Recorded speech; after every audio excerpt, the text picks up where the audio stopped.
Many of us enter the manifestation and personal development world with excitement. We want to shape our lives consciously, call in opportunities, and live more intentionally. The internet feels like a treasure trove of wisdom. Endless videos, posts, and coaches promising to reveal the secret. But over time, a strange sameness emerges. Everyone seems to swear by the same affirmation style, the same vision board process, the same morning routine designed to raise your vibration. At first, that was validating. Surely, if everyone's saying it, it must be universal law. But what's really happening is more subtle and more limiting. You've stepped into a digital echo chamber. A digital echo chamber is an environment where algorithms, social circles, and our own psychology combine to serve us one narrow band of ideas. Instead of discovering diverse paths to creation, we end up seeing our existing beliefs mirrored back until they feel absolute. This matters because manifestation, true conscious creation, thrives on originality and authentic alignment. Your reality shifts when you experiment, listen inward, and honor your unique energetic blueprint. If you outsource that to a crowd or to a trending content, your creations flatten. There are three main forces behind this. First, the algorithm. Platforms don't want to enlighten you, they want to keep you engaged.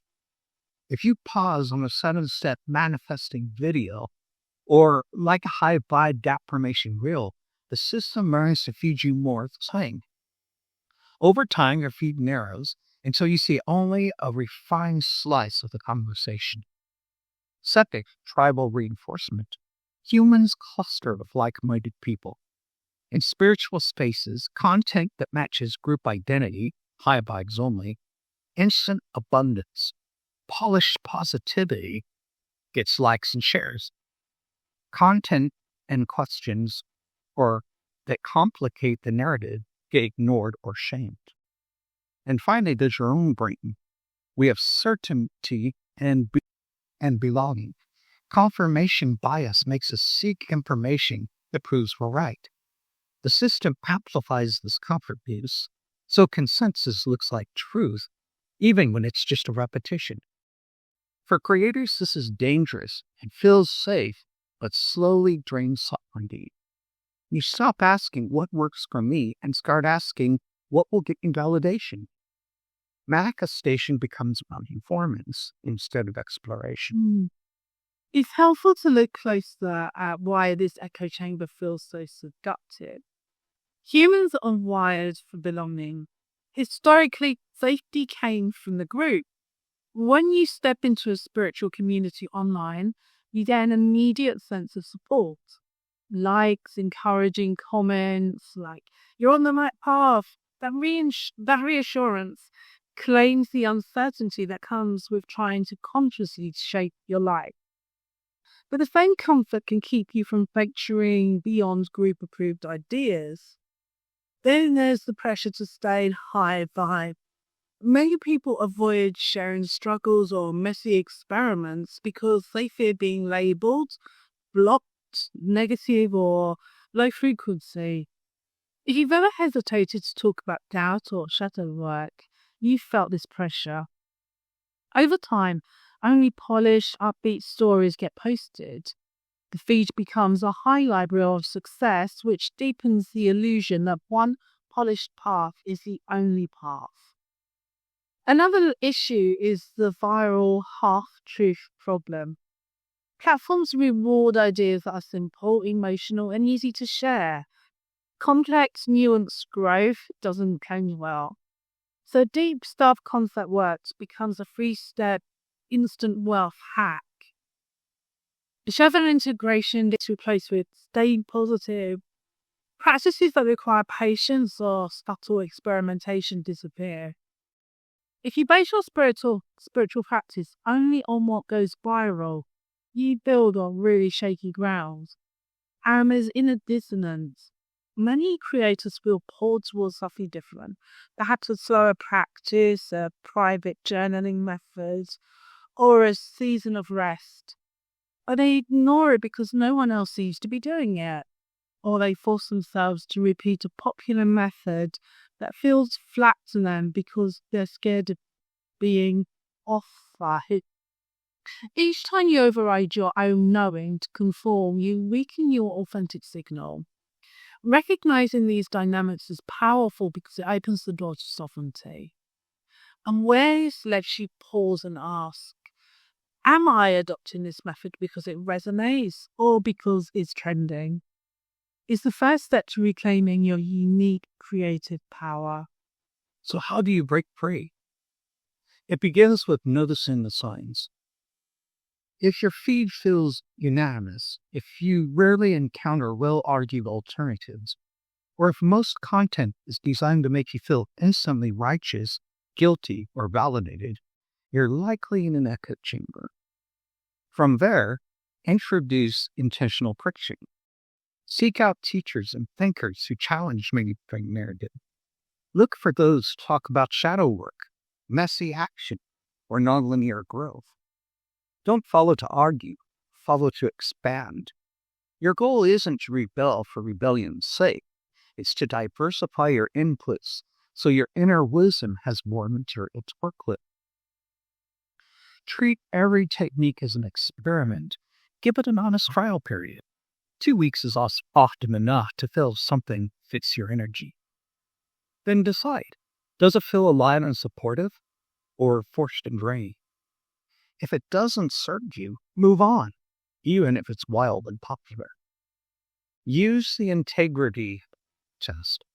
Ask, does this feel deeply me or like a costume to fit it? Your body often knows before your mind does. Pay attention to sensations of expansion or contraction. Expansion signals alignment. Contraction is a red flag. And cultivate intellectual humility. True growth means being willing to say, I used to believe this was the only way, but now I know better. Updating your model isn't failure, it's evolution. Many creators stay stuck because they fear looking inconsistent, but holding your beliefs lightly is a sign of mastery. Another powerful move is to change how you engage online. Algorithms learn from what we reward. When you see someone sharing an honest view and sort of non-linear journey, boost it. Like, share, and comment. Or content on content that reflects complexity rather than perfection. This teaches the system to surface more authenticity. When you share your own experience, provide context.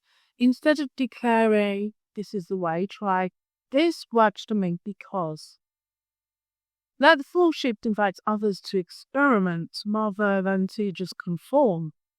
Approach new ideas with curiosity instead of fear. When you see a practice that feels foreign, ask, what principle might be at work here? Focus, expectation, consistency. Extract the universal truth without needing to adopt the window dressing. And build mental filters for content. If a post triggers a big emotional spike, excitement, guilt, self-righteousness, pause. Wait at least 15 minutes before saving or sharing. Ask, does this empower me or make me dependent? That single step can break the automatic loop of adopting whatever's trending. It's also vital to accept discomfort as part of the authenticity. When you step outside groupthink, you may lose easy approval. You might face silence, and where you once got likes. Doubt may surface without the safety of consensus, but discomfort doesn't mean danger. It means you're listening inward.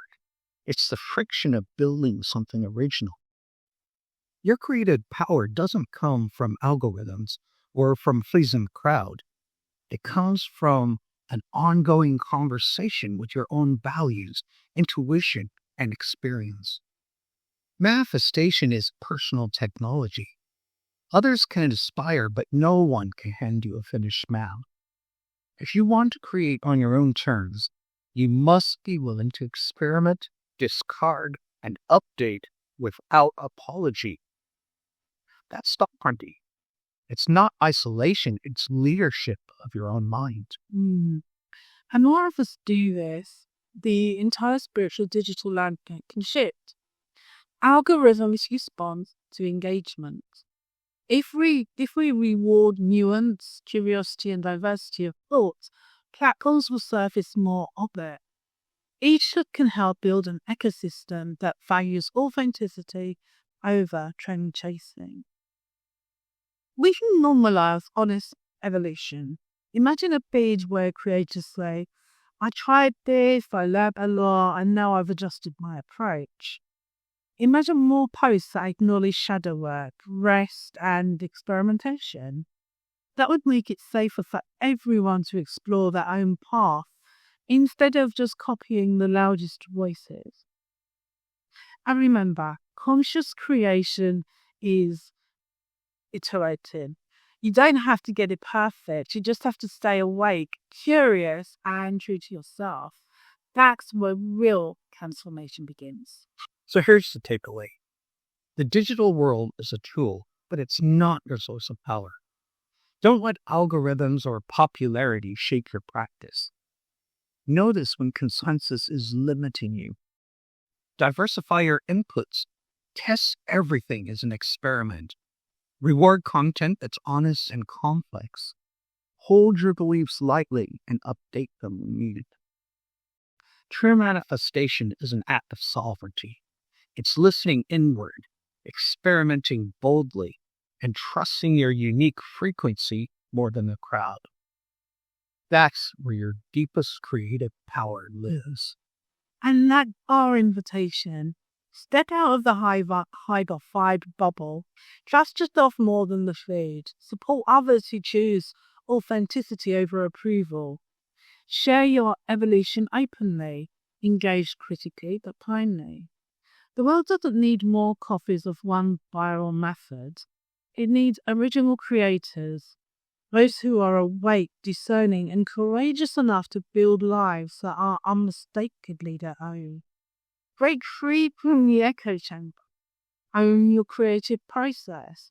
Shape your reality with clarity, sovereignty, and integrity. That's the real work of conscious creation. Because how to see manifestation in real light. I'd love for you to stay connected. Click like to get to know the content that I'm sorry, it slipped up a little bit there.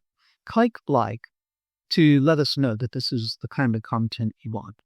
Subscribe to the channel and tap the notification bell so you don't miss future deep dives on conscious creation and authentic living.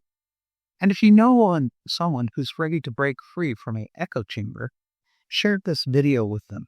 It could be the wake-up call they need. So until next time, think differently, dream boldly, and create consciously.